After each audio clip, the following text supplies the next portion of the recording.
what are we standing up for? The ability, the freedom to do what's right as God defines that right. God's the ultimate author of liberty. We don't want government to stand between us and our freedom to do what is right. Welcome to the Bible Nation podcast. I'm Doug Levesque, and joining me today are two of Michigan's top cultural influencers. Mr. Tony Nash, the owner of AZ Business Solutions in Owasso, Michigan, specialist in all form of advertising and promotion, and Pastor Jason Georges of the Emmanuel Baptist Church of Corunna, Michigan, one of the most active movers of societal thought today. Good morning, guys. We're here to discuss self-defense this morning. Are we packing? Yeah, we should have brought in a, gun show. Well, yeah, or just like a Brazilian jiu-jitsu lady or something. Yeah. I always would think, any guy could beat any girl, but these Brazilian jiu-jitsu ladies, I wouldn't want to mess with them. They've mastered self-defense. Scary, yeah. You got to look at them twice and say, one of our local police officers, Amy Demas. Yeah. I was probably in high school, yeah. and she's like, she's 3 or 4 years older than me, and she's like, we were kind of talking trash, and she's like, just try something. And I just walked towards her, and she flipped me over her back so fast, I didn't even know what happened. So I was like, all right. You're a bad dude. No, that's good stuff. I think that's good stuff. They don't really, do that in school, but I think, self-defense classes are good. Yeah. I think that's good. It builds confidence. I used to get beat up all the time. I was, I had a single mom, and I think I was a little bit soft when I was a kid, and I got beat up all the time. Take my lunch money, the whole 9 yards. And my parents were divorced, but my mom complained to my dad. He sent some money for karate lessons, so I started taking Taekwondo. And after about maybe a year and a half, I had a couple colored belts. I got some confidence. I wasn't afraid to strike something.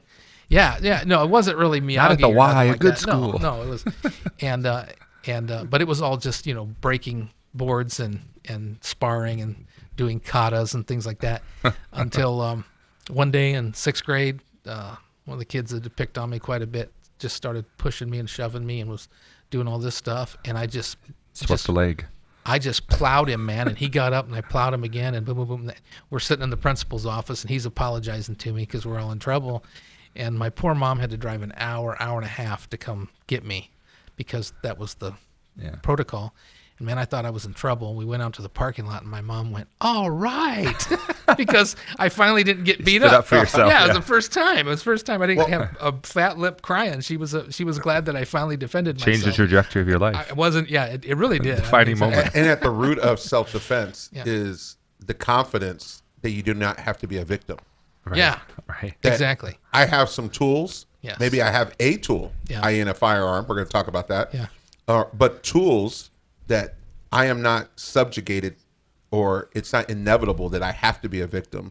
I can defend myself. Right. And that mindset was all about everything. Even into adulthood, I'm going to take ownership of myself, the situation. I'm not going to blame people. I'm going to, be alert, aware, prepared, all those different kinds of things.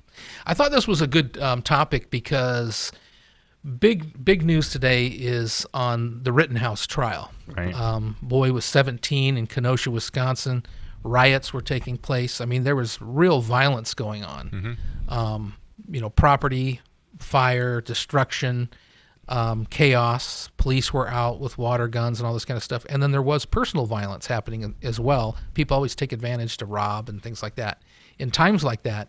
So it was more than a demonstration. Famously the CNN reporters there saying this is mostly peaceful demonstration while buildings are just fire behind him. Yeah. And, that was a not so funny moment, but looking back ironic, on it, if anything. Yeah. And so this young boy, got invited by one of his friends. He didn't live in Kenosha. No. Didn't live in the state. Yeah, it was from Illinois. Right across the line. Just right across the line. Right. And that's really pretty close neighborhood. And so like anyways, 10 miles.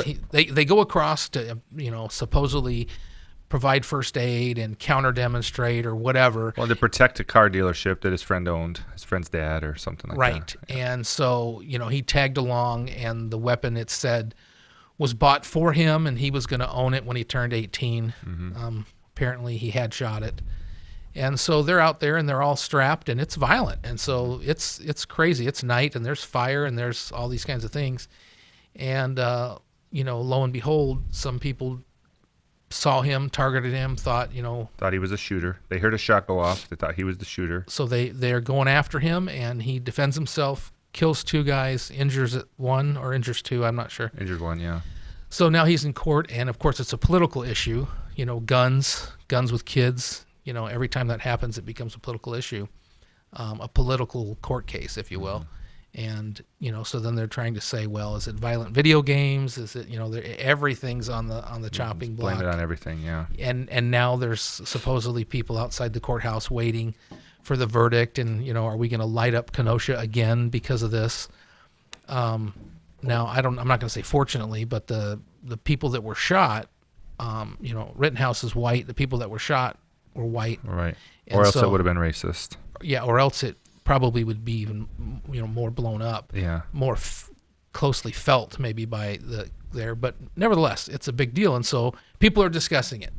But at the Obviously, core, you were saying, Jason, earlier that people are saying, should he have gone? Was he in the wrong place? So what do you think? yeah, no, well, yeah. So there's some prudence and wisdom. Mm-hmm. You can place yourself in opportunities where your necessity to defend yourself will not be as great as somewhere else. Right. We get some common sense about that. Right. But at the point of threat, your geography is thrown out the window. Right. Everyone has the right to preserve their life and Right. to defend their life. Right. And so, for whatever the reasons, regardless of the reasons why he was there, at the moment of conflict, I think what's been surprising to me, kind of just casually watching that case, was the prosecutor's defense was basically, you should have just took it. Right. Like you shouldn't have defended yourself. Right. What is really on trial is the core idea of the right of self-defense. Right. You didn't know they were going to kill you. They were probably just trying to scare you. You should have taken it. Mm-hmm. And that's something for an individual to decide at what point their life feels threatened. Right. And unfortunately, the reason why this is such an important conversation is that's a decision that if you choose wrong, you don't get a second chance at. Right. It's a permanent result. Right. And So that they could have said, hey, you should have stayed home, or you should have taken it, but that could have been said about the other people as well. You should have stayed home. Right. You should No, stay home. 100%. And one of the gentlemen did have a pistol. Yep. And it was visible. and so pointed at him. yeah. Well, and listen, I mean, And the authorities should have been there, not letting any of this happen. But Correct. that's a different podcast. Yes, that's a different well, podcast. and he was running to the police to get away from him. So he wasn't a criminal trying to get away. He was literally running to where he saw the police to get away, and they ran him down. But I mean, when that was all happening, and there were BLM protest riots Mm-hmm. all over the country, and we were seeing footage of cities just literally burning and getting destroyed. Mm-hmm. And we had a BLM protest announced here. Yeah. And it was told it was going to be very peaceful and Mm-hmm. it would not be, any sort of damage. But I know that here in this building, we had some protocols for safety just Mm-hmm. to make sure if there was some sort of damage happening. Some other local business owners asked me and some friends Mm-hmm. to come and just sit. And, we were ready and armed Yeah. if we needed to Yeah. be. We didn't think it would go there. And the protests here in our community went extremely peaceful, and it was done well, and it was done, the way a protest, I guess, Sure. should be done. Sure. And although maybe I don't agree with everything that people were protesting for, I would always defend someone's right to stand and protest something they believe in. But I understand the idea of a business owner being concerned by what they're saying. I don't want to see my business get destroyed. So asking people to come and help me just defend my property, and I believe that's why he was there. And the whole thing just went south. Yeah. And a kid, felt like he was in danger and took upon himself to defend himself. And so, As we speak today, the jury's been in deliberation. This is day 3. Haven't Yeah, had which anything. is I don't know kinda if that's, concerning. I've heard lawyers say that, that doesn't mean anything. But maybe they're just, being careful or trying to find something wrong or, whatever.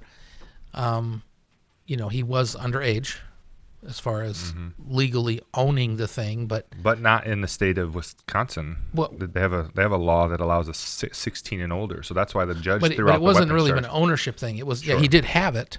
Yep. Was he brandishing it? That's another thing. So, Hard to conceal an AR-15 though. Yeah. yeah. Well, and the problem is, the trial and the jury and the prosecutor. I mean, the jury has to now not just interpret the law here. Right. They're also having to factor all these threats of violence that they're trying to consider, Yes. and that now plays into the case of what they want to make their decision. What is legal doesn't necessarily mean what is right or what is best, Right. or what is wise. I mean, abortion's legal. It doesn't make it mandatory, doesn't make it best, doesn't make it wise. Right. It's not good for society. Right. So, but I think innate in the majority of Americans is this idea of self-defense, preserving myself, preserving my property, preserving my family, and he was in a bad situation, but he did feel like this is the point in time where I pull the trigger. Yeah. Yeah, take away the veneer of everything going around him politically, the BLM protests and whatnot. You had this seconds, Right. a space of time that he has a firearm and someone is approaching him with a firearm, Right. and points it to him, and there's no way that when the barrel of a gun is pointed at you, it's never not hostile. Right. It's, even if you're out target shooting, someone's being not disciplined with their firearm, that's a hostile. Yeah. We've been around situations where we've been around with rookie shooters or novices, and we get after them. We're like, hey, no. Yeah. You're not going to point that like that. No, it's not Like loaded. like the prosecution did in the courtroom. Yeah. Right. Yeah. Just Pointing Guy's at the never jury held a and gun have his before. finger On at the trigger. Yeah. Yeah. And so that is always considered a hostile action, especially now. Obviously, a novice shooter, you don't believe they're intending to kill you, but now you have a guy Right. coming at you with unknown intent, aggressive. Yeah, and he might have been naive, and then he's worked up, and then other people are really shouting at him, and now he's really worked up, really defensive on the issues or whatever. So yeah, you have the right to have the weapon. He might have had good intentions for being there, and now according to those seconds, he is going to live with that the rest of his life. Yes. yeah. I mean, he might be in danger. For sure. After this as well. So I think you have to teach responsibility with rights.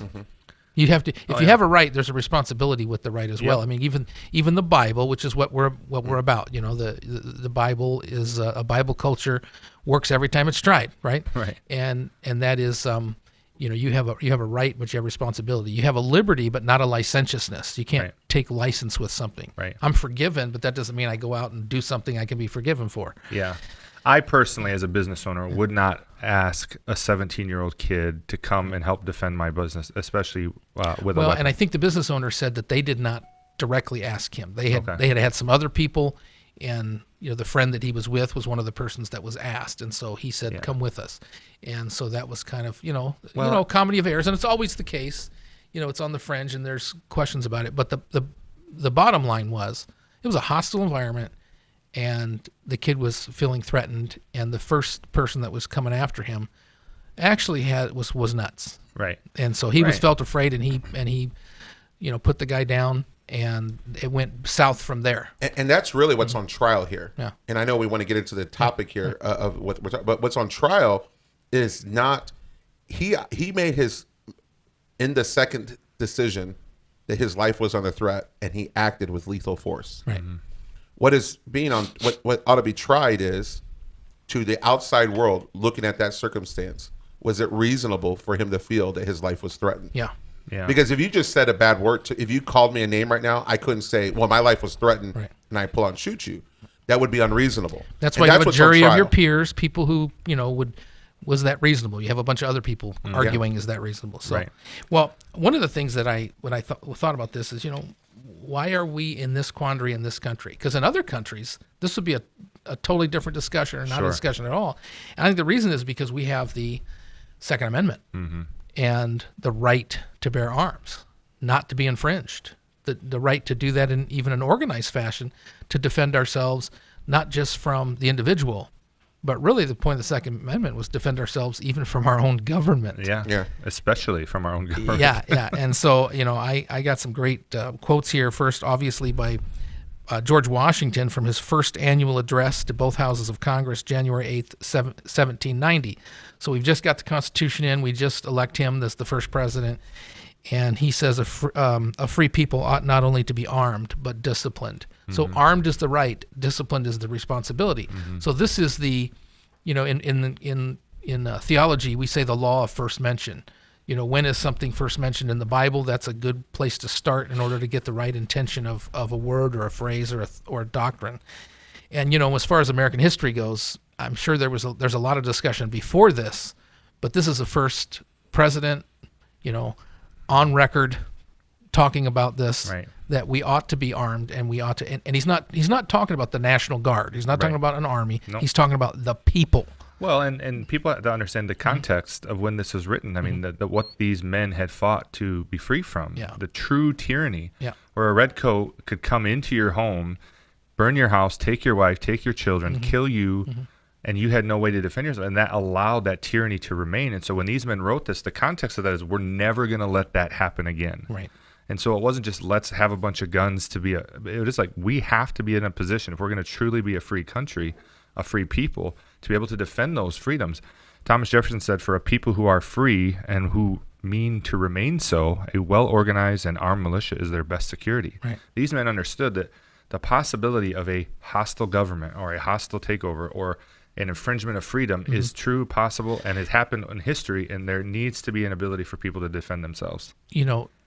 There might have been a city hall, there might have been a room that was a jail, there might have been an elected sheriff, but they did not have 911 radios, cop cars, all that kind of stuff. So self-defense was on you. Yeah. There was nobody else to call, and that's how people thought in those days. Patrick Henry said the great object is that every man be armed. Everyone who is able may have a gun. Yeah. Because that's what he. I mean, at the end of the day, it's going to be up to you to defend yourself. And of course, it's all based. The Second Amendment exists because of the First Amendment. Right. So here is this amendment that enshrines our rights to freedom of religion, freedom of speech, freedom to assemble, freedom of press, and yet none of that could all be swept away unless it has the teeth of defense. Right. Right. Someone could take that away from you, and so the Second Amendment exists because it is couched in the back. It is the backdrop of the Second Amendment Right. is the First Amendment, and Our forefathers understood, and it's true today, that there are nefarious people. Yep. There are people that need to be defended against. And they just realized and that's why you have law. But law can go bad, or the people making laws or enforcing laws can be nefarious people. So that was just a general principle at the most basic level, that they said, if we're going to create this brand new country with brand new laws, that this is going to be paramount. Right. And because obviously it was an issue, should everybody have a gun? right. I mean, that's why it was there. So this is not a new issue. Right. This is Well, obviously. and they lived in an era where an armed citizenry was a threat to a government. Correct. I mean, now the disparity between the weapons that the citizens can own and the military can own is so great that people say, well, that's why we've lost that argument. But James Monroe, the father of the U.S. Constitution, right, or the Bill of Rights, the right of self-defense never ceases. It is among the most sacred and alike necessary to nations and to individuals. Nations and The individuals. right to self-defense. Nations and individuals. Let's remember that. Yeah. Yeah. And the thing is, so therefore, if that's just a basic God-given principle, like I'm going to defend myself, law or no law, right? Let's ensconce it in law. Let's say this is absolutely something we recognize, that a man has the right to defend himself, his property, his family, etc. Anybody who's in his home, we call that castle laws. A man's home is his castle. I have George Mason address to the Virginia Ratifying Convention that was, helped ratify. Virginia voted for the Constitution June 4th, 1788. I ask, who are the militia? They consist now of the whole people, except a few public officers. And everybody, in other words, everyone, except those that, are not obligated because they have other services.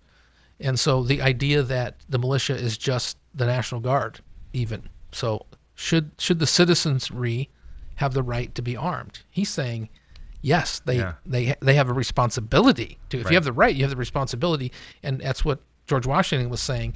It should be a responsibility where it's controlled as well. And speaking to Rittenhouse, he didn't open up, on a crowd. Mm-mm. He had trigger discipline. Mm-hmm. He shot, even in the midst of a crowd, he shot, aimed, and hit the threats. And then after he had killed, he didn't, And he ran to the because he police shot Right. where it wasn't going to be lethal. That So- firearm was capable of more. and he ran to the police and turned himself in. But he was even disciplined with the use of Yep, that. That's what yep, I'm saying. Even at 17 years of age. Noah Webster, we like Noah Webster. an examination of the leading principles of the federal Constitution, October 10th, 1787. Before a standing army can rule, the people must be disarmed, and they are in almost every country in Europe. The supreme power in America cannot enforce unjust laws by the sword because the whole body of the people are armed and constitute a force superior to any band of regular troops. We have a society today that just thinks the gun is the bad guy. Nobody should have it. If nobody had the gun, then everything would be fine. And I think utopianly, yeah, that's probably true. If nobody had a gun, that'd be great. But that's never going to be the case. Right. And so that's contrary. What I'm saying is it's contrary to American thinking about self-defense. Right. Yeah. Yeah, but even if no one had a gun, Cain was able to slay Abel without a gun. Right. So you're gonna find man will find a weapon Right. to if he means harm, because man is sinful. Man inherently is selfish and will in that is embedded the idea of murder. The perfect example is murder is already against the law. So there's a law that you can't murder, but people still do it. So if you make guns outlawed, lawbreakers are still going to break the law. Yeah. So it's not the tool that's breaking the law. The murder is already an illegal act that people break. Somebody that legally buys a gun, gets certification, registers that gun, even though we're like, why do we have to do that? Yeah. But someone who goes through that process is really not a criminal, doesn't have a criminal mind. They're usually trying to defend themselves. Now they have, most of them are responsible to lock that up or to train with it or to keep it out of the hands of kids and things like that. There are bad things that happen as a result of having an armed society. Accidents, situations that then have to go to court because, but like you're saying, the situation wasn't made by Rittenhouse. It was made by higher ups. Well, and the government always uses these types of stories as a reason to try to outlaw guns. And so the question you ask is why? Why are they always trying to outlaw this tool that in and of itself is harmless? If used in the wrong hands is obviously a danger. But Elbridge Gerry said, whenever governments mean to invade the rights and liberties of the people, they always attempt to destroy the militia in order to raise an army upon their ruins. So then that's why you question, like, okay, why are they trying so hard every time there's a shooting or every time something they're trying to take the guns away? And that's why we as citizens are like, this doesn't sound right here. Why are they trying to do this? They're trying to disarm us as a way to be able to take away freedoms. One more quote, Richard Henry Lee, federal farmer, number 18, January 25th, 1788. A militia, they were discussing this. This was a huge point of discussion. A militia, when properly formed, are in fact the people themselves. And include, according to the past and general usage of the states, all men capable of bearing arms. It was a right, it was a responsibility, it was expected. It was understood. It was the society they were trying to preserve. To preserve liberty, it is essential that the whole body of the people always possess arms and be taught alike, especially when young, how to use them. Whoa. Yeah. Whoa. Yeah. But you got places like Israel where it's mandatory service. Switzerland, male and female, mandatory service. You get a weapon issued you, and you take that home and keep that weapon, and you're responsible for what happens with that weapon. And crime is less, violent crime is less, gun problems are less because people they're acquainted with the gun, with its power, and with its dangers as well. And then their society has said you're responsible as well. And so I think that's where they were started. I think that's where we started. Now we've come a long way. Yeah. And I'm certainly not for criminal gangs trying to call themselves a militia. You know what I'm saying? So I mean, obviously, there's this idea of regulation. A well-regulated militia is what the Second Amendment says, right? And so they're well-regulated. Maybe means there's a list of who is in the roles, or even something like that. You could go on and on about this. They were electing their leadership. Everybody agreed who the authority was, and that leadership was ultra responsible then for calling the men out and the safety of the call out and all that kind of stuff. In the perfect equity of society, the tax rolls should be the militia rolls. Sure. Yeah. Absolutely. Those are who are paying for the community ought to be most encouraged to defend it. And even beyond defense against tyranny or defense against a corrupt and evil government that's trying to infringe upon liberties, the ability to be able to defend yourself and defend your home against invaders, against danger, is a fundamental right. And I remember when we moved to New York, and New York is a very anti-gun state. Right. And, we have 6 kids, and somebody came over, and somehow we got on the conversation of the guns that I had, and like, you have guns in the house? You have children. How can you have guns in the house? I said, those kids are why I have a gun in the house. They're like, so you're telling me if someone broke in, you would shoot them? I said, well, I pray to God that never has to happen. I think any responsible gun owner hopes that they never would have to fire that upon somebody. But I said, what would you feel more guilty about? Is if you let somebody come in and harm your children, or ridding them of that? And so the ability for us to be able to protect our loved ones and to protect our possessions and our property is a fundamental right of Americans. And I think it's something that we have to continue to defend. And the Bible says if a man provide not for his family, he's worse than an infidel. Yeah. There is both the right and responsibility expected in Scripture that a man is a man, and that he is the chief defense of himself, his wife, his children, his family, in that regard. And so I think our forefathers were just more anchored to that. That's still alive in society today. That's why Rittenhouse probably is going to get off on the murder charges, or the main part of the charges. At least that's what it looks like. Who knows? This was recorded before we knew the jury, so mark this on the prognostication, the DNS prognostication. Right. Yeah, this was recorded. What's the date today? November 18th. But let's finish up here by talking about the Bible, because it's a Bible culture. So these men knew the Bible. They were not anti-Bible. They were not violent, murderous, all these kinds of things. They were very keen on the arguments. Right. They use the same verbiage that we're using today. Pastor Jason, you told me about an article that you'd read. Why don't you fill us in on that? It's libertymagazine.org. John Whitcomb, February 2019, wrote an article, Self-Defense and a Christian.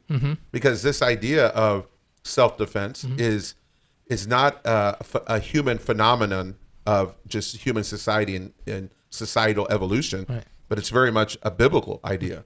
And it's rooted ultimately beginning in the idea that man has a responsibility to defend the image of God. And man possesses the image of God. And so all the way from the very institution of government, the institution of government was to protect the image of God found in another created man. Right. And that if that was to ever be taken, that government had the responsibility, what is government? The institution of humans coming together and governing themselves to justice on that. So then I would even make the argue that the inherent drive of self-defense is because whether or not we realize it theologically, we know it intuitively that we possess something greater than flesh. Yeah, something sacred. Something sacred. And so you were saying that, even in Genesis, there was an angel with a sword protecting paradise, protecting Eden. Right. And then we see that theme in Scripture, that there is something that's sacred space, sacred property, sacred identity that God armed the angels to protect and to defend, and then told us that we were to keep it and tend it, as far as the garden was concerned, and then we didn't. Right. Well, yeah, and so in that idea, does God believe we should be armed? Well, he armed his own angels. Right. Who man is made a little bit lower than the angels. Right. So in a battle of physicalness, an angel would be superior. But God still arms them. So there's a sword. And so Whitcomb begins with the idea that the Garden of Eden was guarded by an angel with a sword. Balaam was met with an angel by a sword. Joshua encounters Jesus as the leader of the heavenly host, appears before Joshua armed with a sword. The captain. He's the captain. The captain of our salvation. And then in the New Testament, he even tells his disciples before his arrest, Go get a sword. Yeah, he says, sell your garments, buy a sword. In other words, there's something more important for you being warm, and that's being alive. And they said, we have two. I mean, redundancy, right? Have two, pistol in both hands, I guess. Right. And then he said, it's enough. Right. It's enough. Now, when Peter pulled out the sword and cut off Malchus's ear, at the point of the arrest, Jesus put the ear back on. But we're not Jesus. Right. Right. I don't know. Did Peter do right? Did Peter do wrong there? Was it self-defense or was it offensive? What was going on there? Impetuous at best. Ultimately, Christ was going to the cross. He was going to get it. He was going. and so you're not going to interfere with those kinds of things. But the biblical principle of sacred space, sacred property, that's why we have a right to life, liberty, and the pursuit of happiness. It used to be, in the original, it was the pursuit of property. It was the ownership of property. And so that's really what was going on here. He was defending property first before he was defending himself. I like the biblical model, biblical story of Mordecai and Esther. In Persia, they're Jews living in Persia because Israel has been overrun. Generations have been there. Mordecai is working as a doorkeeper in the house of the emperor, of the king, and so he has loyal service to government. He's not anti-government. Right. He's got loyal service to government. Right. His niece Esther basically vies for and runs for being the queen, right? I'm beautiful. The king's going to select one of us. He selects her. She's beautiful for such a time as this, is the phrase that's there in the book of Esther. And then he says, listen, we're in a bad shape. And so she uses her position to humbly appeal. We talk about how a wife can humbly appeal to her husband, and she makes this humble appeal, and it breaks his heart. It wins him, right? And so we recognize authority, we recognize government, we recognize faithful loyalty and service, we recognize humble appeals, but then ultimately the enemies of the Jews were armed and had this day where they were going to purge the Jews. Which couldn't be taken back. Right. Which, it was the law of the Persians, so it was going to happen. And so what had to happen was the Jews had to be armed, and so for self-defense. And so they had their own day of self-defense. And so when the day came for their enemies to have this legal purge, they didn't go after the Jews because they were armed. They were a big target then, and now you were putting yourself at risk to come and get them. So these are principles of self-defense. If you're armed, you're a nice big target, but you're a hard target, And so ultimately, God defended the Jews and had justice towards Haman, and the enemies. It's interesting that, the Nazis in their war crimes tribunal, when it was all done, several of the Nazis yelled regarding this scripture verse about Haman and the Jews, because now Haman was getting hanged, like they were getting hanged. Right. So they understood their own nefariousness and their own culpability, and they understood that now God was coming against them. Now they might have been mocking it. It might have been hellish and demonic, in that. And we know sometimes that people have said in hellishness and demonic stuff, there's violence. I hate to say arm yourself and defend yourself against a demon-possessed, enemy or arbiter, but that's possible. You just don't know. Well, I have a question. For those folks who are there on the issue of self-defense, I believe we should have the ability to defend ourselves, which they might argue, and I've heard a lot of pundits say, could be done with a small handgun, could be done with a, single-action shotgun, something less invasive than an assault-type weapon or an AR-style weapon. And so a lot of people say, I'm there for self-defense, but why do you need this? What would you say to someone like that? Really, an AR-15 is a semi-automatic weapon, just like most shotguns. Yep. So it's really not what it appears to be. It's military in style, but you can get a Ruger farm ranch rifle that just looks like a 22 almost, but it's the same exact weapon. Right. And so there's a little bit of misunderstanding about that in particular. Why would you want a military thing? Now, I would say there's two different things. There's the right of the individual for self-defense, but then there's also the right of society for self-defense. Yep. And that's why the Second Amendment is more than individual self-defense, individual right and to more than arm. hunting.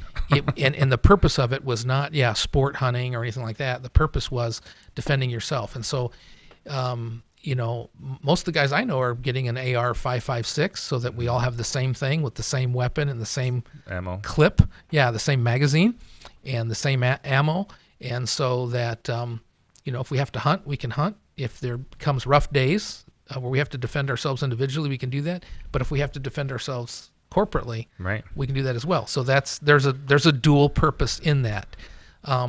Now, that's not for everybody. It's a little harder to handle than, say, a single-action revolver or single-action rifle. So if somebody's not adept, maybe they shouldn't have that, because Well, I think with the right comes the responsibility. right. With right comes with possession comes the responsibility. Yes. You got to Exactly. know how to use what you Yes. have, Yes. or else you're in greater danger. Well, and people have been lulled to sleep by the comforts that our government here has provided for people, and they have this assumption. A lot of people have this assumption that the government is here to help us and to protect us, and that might be in some cases, but certainly is not in all cases. And throughout history, we've learned that it's not been the case a lot.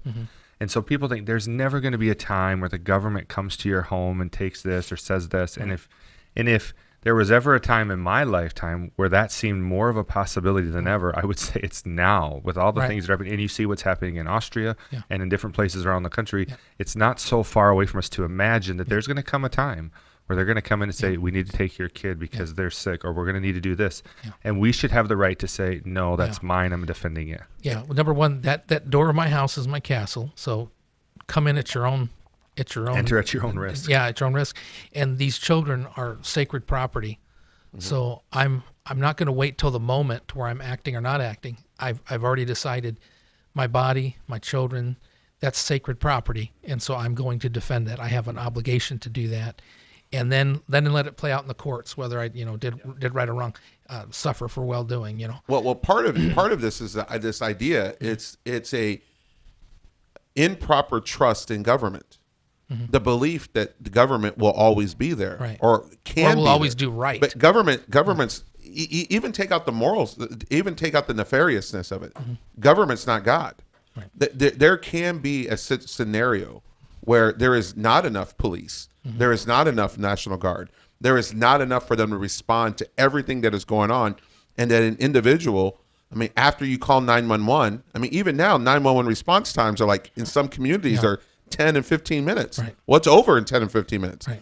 And so during that span of time between alerting the authorities and the authorities showing up, you have to have the ability to protect yourself. Right. And that's a God ordained ability.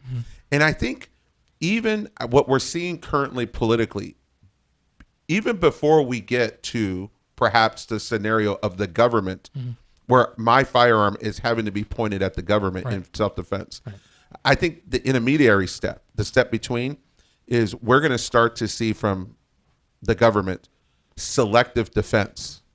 There are certain things and certain people who are worthy of defense, and then there's going to be other people and other ideologies and other lifestyles that are going to be chosen as that's not worthy of defense. Right. And that's really what we're seeing here in the Rittenhouse case, because he was following kind of an ideology, a thinking of like, hey, we can defend our community.